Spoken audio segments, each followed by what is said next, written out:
Hello everybody, Jeff Broadus, President of Broadus Defense. We're here at our headquarters in Austin, Texas. Today we're going to talk about blood loss and shock.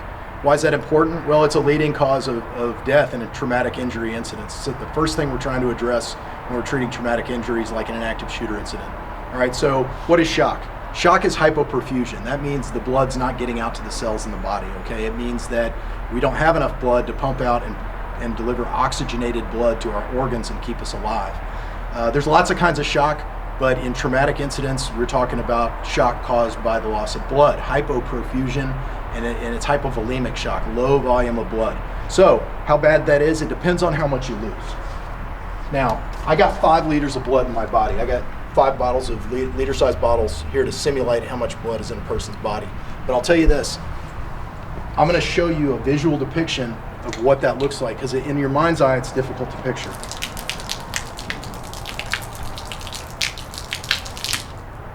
About half that liter, right? That's what it looks like right there. Half liter of fluid out there on this tile floor. That looks like a horrifyingly large amount of blood, right? Especially if it's yours. But I will tell you, you're going to be alert. Your pulse will be relatively normal, except that you're a little excited about seeing this. Your respirations are within normal limits, and you will not die from this amount of blood loss, okay? You're approaching what you'd give when you go to the blood bank and give a liter of blood to help save somebody's life down the road. You're going to be okay. Kind of juice in a cookie. Going to make you feel better, all right? But you do need a tourniquet, and here's why. You lose the rest of that liter, starts to become more of a serious problem. This is 1 liter of blood loss, all right? You're still going to be alert. Your pulse is going to be elevated because you're losing blood volume, and you're going to be excited about it. But your respirations are still normal. Your heart and lung function are unaffected by this, and you will not die. You do need immediate application of a tourniquet if it's in an extremity and rapid transport to a trauma center for surgery. Let's talk about 1.5 liters. What does that look like?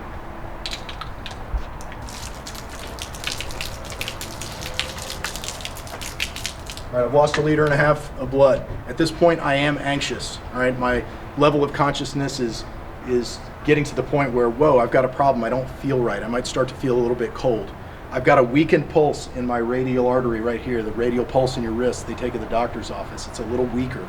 My blood pressure is going to start to drop and my respirations are over 30 a minute. That means that I need rapid transportation to a trauma center and some sort of medical adjunct to stop this. I probably won't die if I receive those levels of care, okay? 2 liters, I'm going to have altered level of consciousness, meaning I'm going to be confused and lethargic. My pulse is weakening, my blood pressure is dropping, my respirations are over 35. This is a fatal injury if I'm not treated, okay? 2.5 is half my blood, okay? This is a big problem. And this is what 2.5 looks like. I got good news and bad news for you at 2.5. Your blood pressure is way, way decreased. You are definitely unconscious with no radial pulse at this point. Without care, you will die. Your respirations are highly elevated, rapid, shallow respirations, no pulse present. But here's the good news.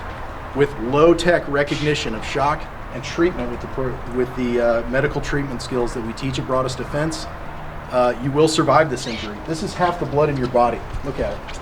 It's an enormous amount of blood loss. How do I recognize this shock in a patient?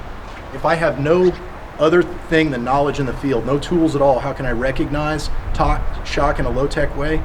Altered level of consciousness, absence of a radial pulse. Those 2 things, altered level of consciousness or loss of consciousness, absence of radial pulse, that person is in clinical shock. They need a tourniquet, they need wound packing, they need airway preservation, they need hypothermia prevention and rapid transport. You can learn to do all these things at Broadus Defense. Visit us at broadusdefense.com and seek more training. Thanks.